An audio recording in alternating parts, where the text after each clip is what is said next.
Morning, everyone. And let me start with a small confession. When I was younger, if someone said the words asset allocation or compounding, I would nod politely and understand almost nothing. I would smile the way we all smile when the Panditji says something in Sanskrit at a puja, respectful but lost.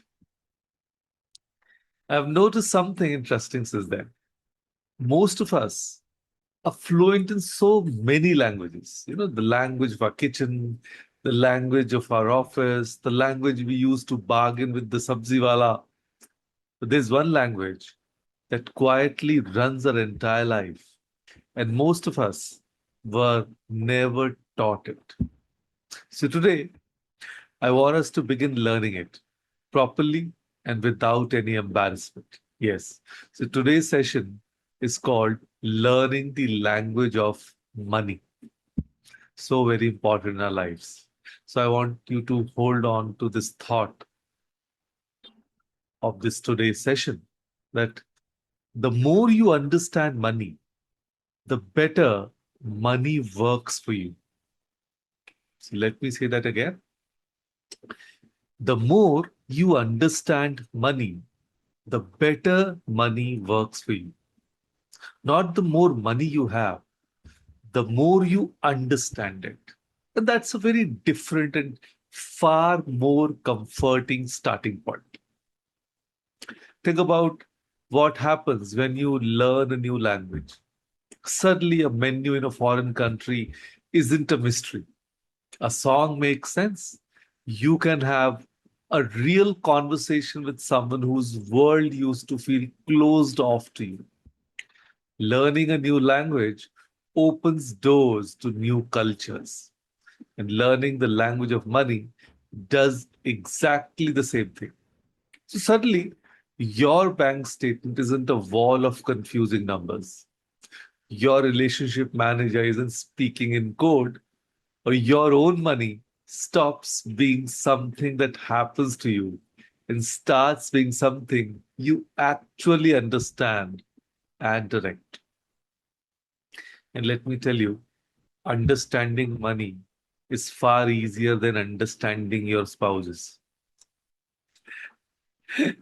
So, so let me introduce you to Meenaji, a homemaker in Ghaziabad in late 50s. For years, when her son mentioned SIP or mutual funds, she would change the subject.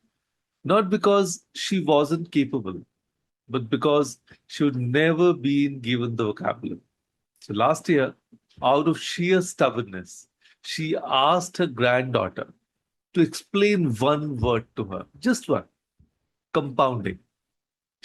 Her granddaughter said, Dadi, it's like your pickle jar, a little every year, sitting quietly, and one day it's suddenly full. That one word unlocked three more. So today, Meenaji reads her own passbook without asking anyone to explain it to her. Now consider Anjali, a working woman in her 40s, a school teacher in Delhi. She's brilliant with children, with lesson plans, with everything except one line item on her salary slip. The difference between her assets and her liabilities. So one evening, she simply Googled it and realized her car loan and her jewelry weren't the same kind of thing at all. That one distinction changed how she planned her next 5 years.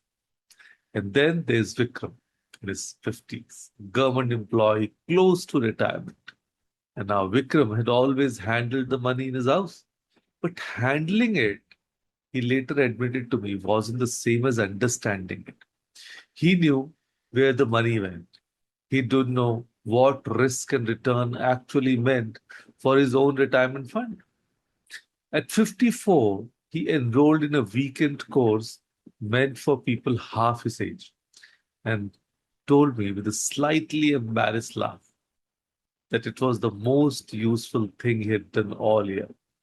And there's no age limit on finally understanding your own money. So Meena ji, Anjali, Vikram all began the same way with a single word they didn't know and the courage to ask.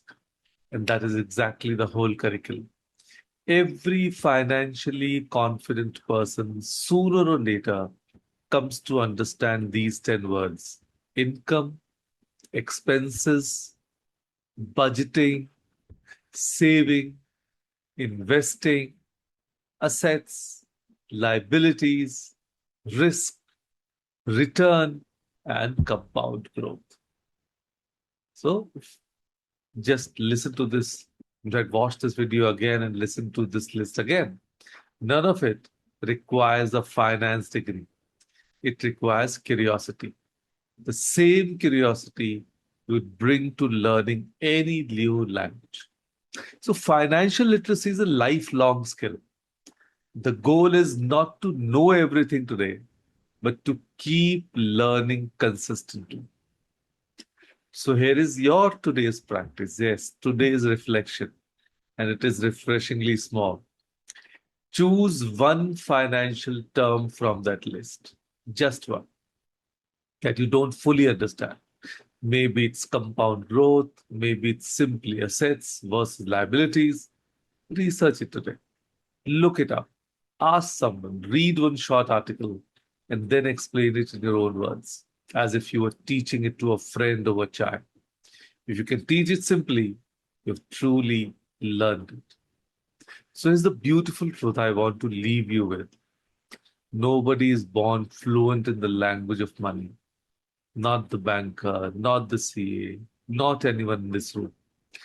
Every single person who understands it today once never did that. And they just started with one word. So don't let unfamiliar vocabulary keep you outside a conversation that decides so much of your life, your home, your children's future, your own retirement. Pick your one word today. Learn it properly. Teach it to someone this evening. Because the day you understand the language money is the day money finally starts listening to you.